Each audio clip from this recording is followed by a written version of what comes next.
ৰহাৰ চাপৰমুখৰ ঐতিহাসিক মাতাজী গুৰুদ্বাৰত 11 দিনীয়াকৈ অনুষ্ঠিত হোৱা শিখসকলৰ নৱম গুৰু টেগ বাহাদুৰৰ 405 সংখ্যক জন্ম জয়ন্তী তথা প্ৰকাশ উৎসৱৰ আজি সামৰণি পৰে।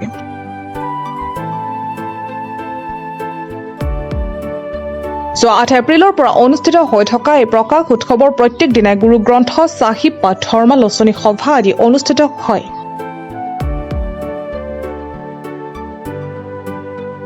প্ৰকাশ উৎসৱৰ উপলক্ষে শুক্ৰবাৰে উলিওৱা হয় এক ধৰ্মীয় শোভাযাত্ৰা।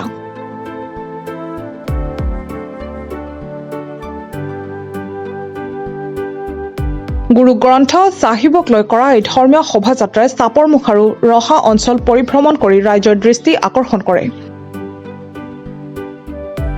শনিবাৰে ধৰ্ম আলোচনী সভা লগতে শবদ কীৰ্তন লগতে অসমৰ বিভিন্ন প্ৰান্তৰ হাইস্কুল শিক্ষান্ত পৰীক্ষাত সুখ্যাতিৰে উত্তীৰ্ণ হোৱা ছাত্ৰ ছাত্ৰীসকলক সম্বৰ্ধনা জনায় আয়োজক সমিতিয়ে।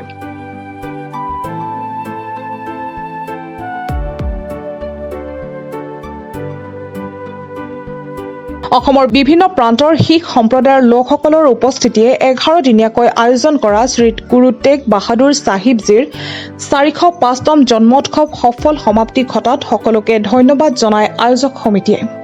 8 তাৰিখৰ পৰা আমাৰ এই নগাঁও জিলাৰ চাপৰমুখ মাতাজী গুৰুদ্বাৰত 405 সংখ্যক এই যে প্ৰকাশ উৎসৱ উদযাপন কৰা হৈছে আৰু এই উৎসৱ আমি প্ৰত্যেক বছৰৰ দৰে এইবাৰো আমি উদযাপন কৰিছো আৰু এই যি 11 দিনীয়া কাৰ্যসূচী এই 11 দিনীয়া কাৰ্যসূচীত অসমৰ সকলো প্ৰান্তৰ শিখ সমাজে আহি ইয়াত যোগদান কৰিছে আৰু সকলো শিখ সমাজৰ সহযোগত আজি অতি সাফল্যমণ্ডিতভাৱে আমি এই উৎসৱ পালন কৰিবলৈ সক্ষম হৈছো আৰু আজি আপোনালোকে দেখা পাইছে কেইবা হাজাৰ লোকে অসমৰ আজি যোৰহাট, গুৱাহাটী, নগাঁও, বৰকোলা, চাপৰমুখ, লংকা, হাতীপাৰা, হোজাই, ডিফু,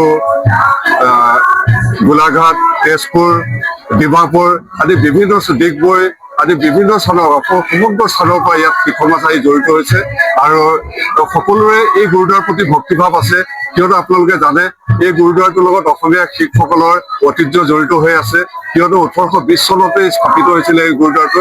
আজি 206 বছৰ কাল অতিক্ৰম কৰাৰ সময়ত যি আজি 405 সংখ্যক এই প্ৰকাশ পৰৱ উদযাপন কৰাইছে এই প্ৰকাশ পৰৱৰ এক মাহাত্ম্য আছে আৰু সেইকাৰণে আজি আপোনালোকে দেখা পাইছে অকল শিখ সমাজে নহয় ইয়াত বিভিন্ন জাতি ধৰ্মাৱলম্বী সকলো সমাজৰ লোকে আহি ইয়াত অংশগ্ৰহণ কৰিছে আৰু উৎসৱটো অতি সুন্দৰভাৱে সাফল্যমণ্ডিত হৈ উঠিছে আৰু কিছু সময়ৰ পিছতে আমাৰ এই অনুষ্ঠানত সামৰণি পৰিব আৰু ইয়াত এই 11 দিনত আমাৰ সম্পূৰ্ণ আখণ্ড পাঠেৰে এই কাৰ্যসূচী চলোৱা হৈছে।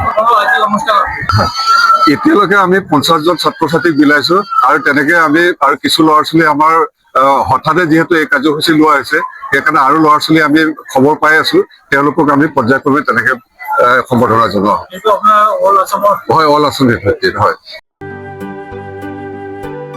নিউজ ডেস্ক ৰিপৰ্ট প্ৰাত টাইম ডিজিটেল। শদিয়াৰ পৰা ধুবুৰীলৈ, বৰাকৰ পৰা ব্ৰহ্মপুত্ৰলৈ সকলোৰে মাজত চিনাকি এটা নাম প্ৰাতঃ টাইম। থলুৱা ভাষা, কৃষ্টি আৰু সত্য বাতৰিৰ আধাৰত প্ৰতিষ্ঠিত খবৰ প্ৰাতঃ টাইমৰ প্ৰতিটো বা বাতৰি পুংখানুপুংখভাৱে চাবলৈ Facebook, YouTube, website, Twitter, Instagram আৰু ব্লগাৰ পেজত লাইক আৰু ফ'ল' কৰক।